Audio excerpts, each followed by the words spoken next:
جب یہ جوان ہو جائیں گی تو وہ ساری جائیداد اور مکان جو میرا شوہر چھوڑ کر گیا ہے وہ سب ان کا حق ہے۔ کیوں چچا اور اس کی بیویاں اماں کی شدید دشمن بن چکی تھی۔ میری عمر اس وقت 10 سال تھی۔ ایسے میں وقت سے پہلے سمجھدار ہو گئی تھی۔ میں لوگوں کے رویے اچھی طرح سمجھنے لگی تھی، لیکن چھوٹے بہن بھائیوں کے اندر بہت معصومیت تھی۔ اماں انہیں دیکھ دیکھ کر دن رات روتی تھی، کیونکہ ان کے ننھے وجود سے باپ کا سایہ تو پہلے ہی سر سے اٹھ گیا تھا۔ اب اماں کے اوپر جو ظلم و ستم ہو رہا تھا، اسے سننے والا بھلا کون تھا؟ وہ گھر کے اندر ہی چچا اور چچی کے ظلم کا شکار ہو رہی تھی۔ چچا نے ان سے بلا وجہ کی دشمنی پال دی تھی، صرف اور صرف دولت کی خاطر۔ وہ کسی طرح بھی کر کے ماں کا انگوٹھا ان کاغذات پر لگوانا چاہتے تھے، جو کہ مکان اور زمینوں کے کاغذات تھے۔ میں نے دیکھا ایک دن دونوں چچا اور ان کی بیویاں زبردستی ماں کے کمرے میں آئی۔ وہ گہری نیند سو رہی تھی۔ تینوں ہم سارے بہن بھائی بھی گہری نیند میں تھے، لیکن ہلکے سی شور سے میری آنکھ کھلی تو میں نے دیکھا دونوں چاچیوں نے اماں کو بازو سے پکڑا ہوا تھا اور زبردستی ان کے ہاتھ کا انگوٹھا کسی کاغذ پر لگوانے کی کوشش کر رہی تھی۔ اچانک ہی میں اٹھ کر بیٹھی، اماں کی یہ حالت دیکھ کر مجھ سے رہا نہ گیا اور میں زور زور سے چیخنے لگی۔ میری چیخنے پر وہ سارے دہشت زدہ سے ہو گئے کہ کہیں محلے پڑوس والوں کو اس بات کی خبر نہ ہو جائے۔ یہ دیکھ کر وہ چاروں کے چاروں کمرے سے چلے گئے تھے۔ آج اتنا صبح میں نے ناکام بنا دیا تھا۔ اماں نے مجھے سینے سے لگایا اور زاروں قطار رونے لگی۔ وہ شوہر کے بڑھنے کے بعد بیچاری بہت نڈھال اور بیمار رہنے لگی تھی۔ آہستہ آہستہ ان کا جسم کمزور پڑنے لگا اور ایسے لگتا ہے جیسے اماں جلد مر جائے گی۔ یہ سوچ کر میرا دل دہل جاتا ہے، کیونکہ ہم چاروں بہن بھائیوں نے ابھی ان کی بہت ضرورت تھی۔ اماں جب یہ کہتی کہ رضیہ تجھے اپنی زمین اور مکان کے کاغذات سنبھال کر رکھنے ہیں، کسی صورت بھی یہ کاغذات ان کے حوالے نہیں کرنے چاہیے، تو میں معصوم صورت لیے ان کے سامنے رونے لگ جاتی۔ ابھی مجھے ان ساری باتوں کی سمجھ نہ تھی۔ میں ہر صورت میں اماں کو ٹھیک کرنا چاہتی تھی۔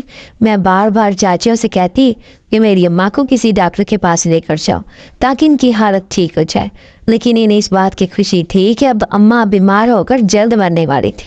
اس لیے وہ تنگ آ کر کہتی کہ جاؤ یہاں سے، پہلے ہی ہم تمہاری ذمہ داری اٹھا کر بہت بڑا نقصان کر دیا۔ اس سے تو بہتر تھا کہ ہم تم سے پہلے ہی جان چھڑوا لیتے، تو آج کم سے کم اس پریشانی کا سامنا نہ کرنا پڑتا۔ یوں صرف 2 مہینے کے اندر اماں اس قدر بیمار ہوئی کہ انہوں نے ہمارا ساتھ چھوڑ دیا۔ وہ دن میرے لیے قیامت کا دن ثابت ہوا تھا، جبکہ میرے ننھے بہن بھائیوں کو تو اس بات کی خبر ہی نہ تھی۔ ایک صبح میں اٹھی تو اماں مردہ حالت میں بستر پر پڑی تھی۔ ان کی موت نے مجھ پر سکتہ طاری کر دیا تھا۔ ہوش جب آیا جب چھوٹے بہن بھائی نے مجھے زور زور سے ہلایا تھا۔ وہ ننھا بچہ صرف 4 سال کا تھا اور مجھ سے کھانا مانگ رہا تھا۔ 3 دن تک تو محلے والوں نے ہمارا بہت خیال رکھا۔ چاچا اور چاچیاں بھی آتے جاتے لوگوں کے سامنے ہمارے سر پر ہاتھ رکھ کر ہمدردی کا اظہار کرتی رہیں، لیکن جیسے ہی اماں کی موت کو 10 دن گزرے، ان کا اصل چہرہ ہمارے سامنے آ گیا تھا۔ ایک دن وہ سارے زبردستی کمرے میں آئے اور مجھ سے ان کاغذات کے بارے میں پوچھنے لگے، جس کے بارے میں اماں نے تاکید کی تھی کہ میں نے انہیں سنبھال کر رکھنا ہے۔ میں کچھ دیر تک تو انہیں کچھ بتا نہ پائی، لیکن جب وہ مجھ پر تشدد کرنے لگے اور میری ناک سے اور سر سے خون بہنے لگا تو میں نے اپنے درد سے مجبور ہو کر انہیں بتا دیا کہ اماں نے وہ کاغذات اپنی چھوٹی صندوق میں چھپا کر رکھے ہیں۔ ان کے چہرے پر ایک شیطانی مسکراہٹ آئی تھی۔ وہ اپنی کوشش میں کامیاب ہو چکے تھے۔ پھر دوسرے دن اس سے بھی زیادہ برا ثابت ہوا جب چچا نے ہم چاروں بہن بھائیوں کو تیار ہونے کا کہا۔ وہ ہمیں لے کر نہ جانے کہاں جا رہا تھا۔ میں کسی بت کی طرح ان کے پیچھے تھی۔ پھر وہ ہمیں اپنے گاؤں سے دور ایک بستی میں چھوڑ کر چلا گیا۔ ہم چاروں بے آسرا لاوارث حالت میں یہاں پھرنے لگے۔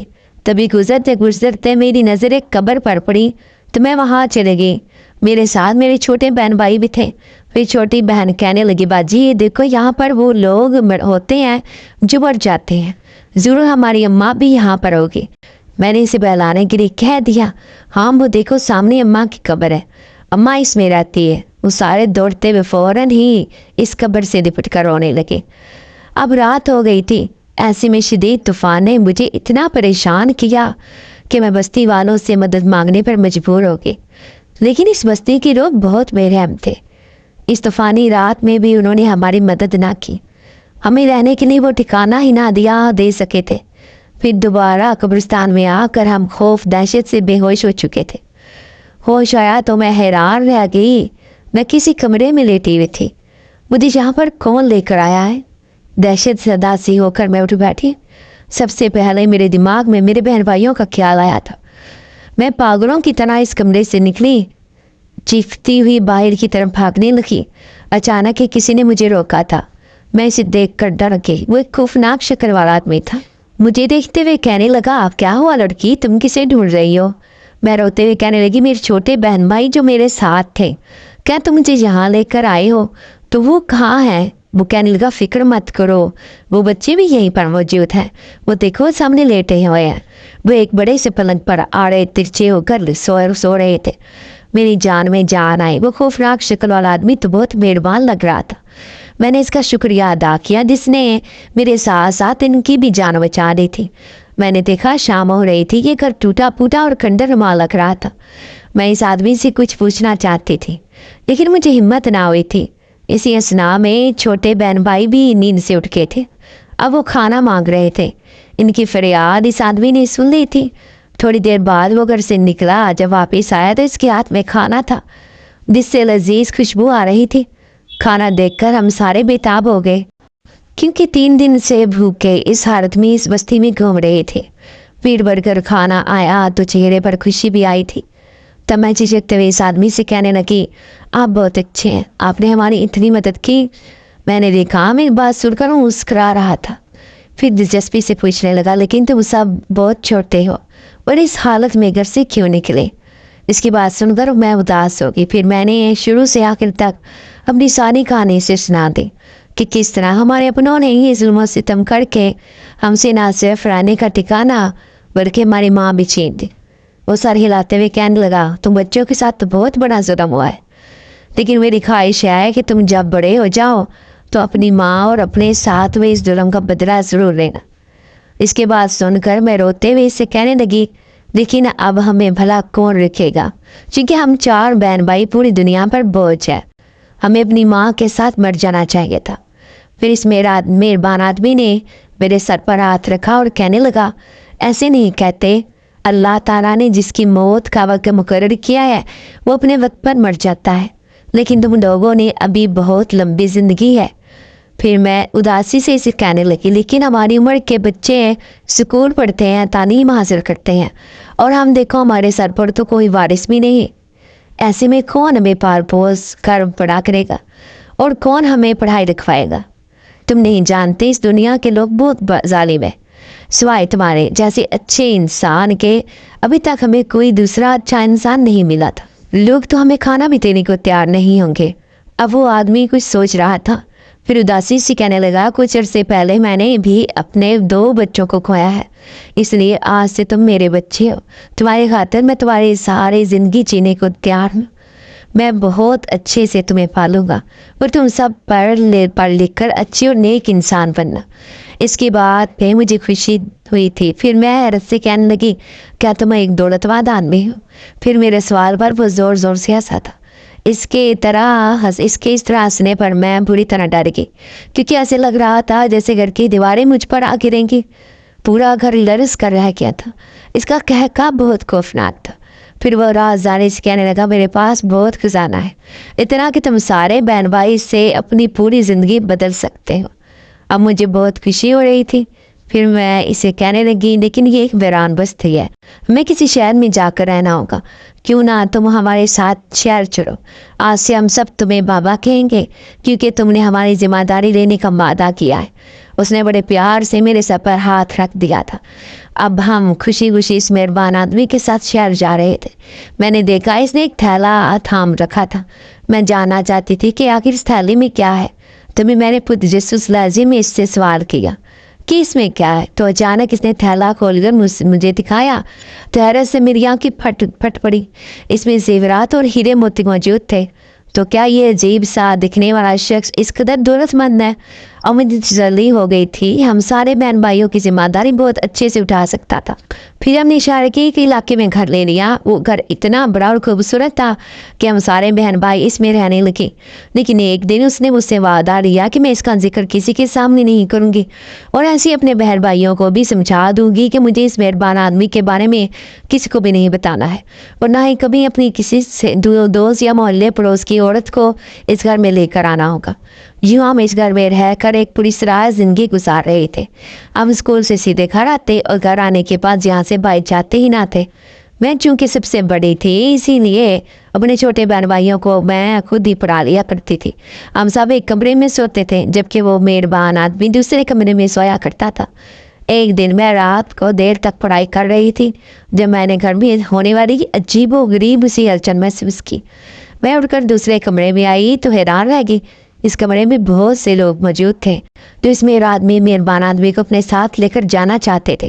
ان سب کے چہرے دیکھ کر میں خوف سے چیخیں مارنے لگی، کیونکہ ہیبت ناک کی اور خوفناک چہرہ دیے وہ میری سمت پلٹے۔ میں فوراً ہی دوسرے کمرے میں چلی گئی، لیکن دوسرے دن میں اس سے پوچھے بنا نہ رہ سکی کہ رات کو آنے والے وہ اتنے سارے لوگ کون تھے۔ وہ پوری اسرار لہجے میں کہنے لگا، ابھی یہ سب باتیں سوچنے کا وقت نہیں ہے، جب تم بڑی ہو جاؤ گی تو میں سب کچھ بتا دوں گا، لیکن تم فکر مت کرو، جب تم سارے بہن بھائی بڑے نہیں ہو جاتے میں تمہارے ساتھ ہی رہوں گا۔ اس کے بعد نے مجھے مطمئن کر دیا تھا۔ اب ہر رات ہمارے گھر میں عجیب و غریب سا شور ہوتا تھا۔ جب بھی بہن بھائی پوچھتے کہ یہ شور کیسا ہے تو میں انہیں دوسرے کمرے میں جانے ہی نہ دیتی تھی۔ یہ ایک راز تھا جو میں بھی جاننا چاہتی تھی، لیکن اس مہربان آدمی نے کہا تھا کہ وہ بڑے ہونے کے بعد مجھے سب بتا دے گا۔ محلے کے لوگ ہمیشہ بڑی نظروں سے دیکھا کرتے تھے، کیونکہ اس آدمی کے منع کرنے کی وجہ سے میں نے آج تک کوئی دوست نہ بنائی تھی۔ اسکول میں سب سے دور دور رہا کرتی، حتیٰ کہ ٹیچر بھی مجھ سے پوچھتی کہ تم اپنی چچا کے پاس رہتی ہو یا پھر ماموں کے پاس، لیکن میں انہیں کیا بتاتی کہ ایک ایسا اجنبی شخص ہمیں سالوں سے پال رہا ہے جس سے ہمارا کوئی رشتہ نہیں ہے۔ یوں میں کسی نہ کس طرح بہانہ بنا کر انہیں ٹال دیا کرتی تھی۔ یوں وقت اتنی تیزی سے گزرا کہ پتہ ہی نہ چلا۔ اب میں 10 سال گزرنے کے بعد جوان ہو چکی تھی۔ وہ مہربان آدمی ویسے کا ویسا ہی تھا۔ میں دیکھتی تھی کہ اس محلے کے لوگ ہمارے بارے میں عجیب و غریب باتیں کرتے ہیں، کیونکہ نہ ہم کسی کے گھر آتے جاتے تھے اور نہ ہی کسی کا آنا جانا پسند کرتے۔ حتیٰ کہ محلے سے کسی کے گھر سے دعوت آتی تب بھی ہم کہیں بھی آتے جاتے نہ تھے۔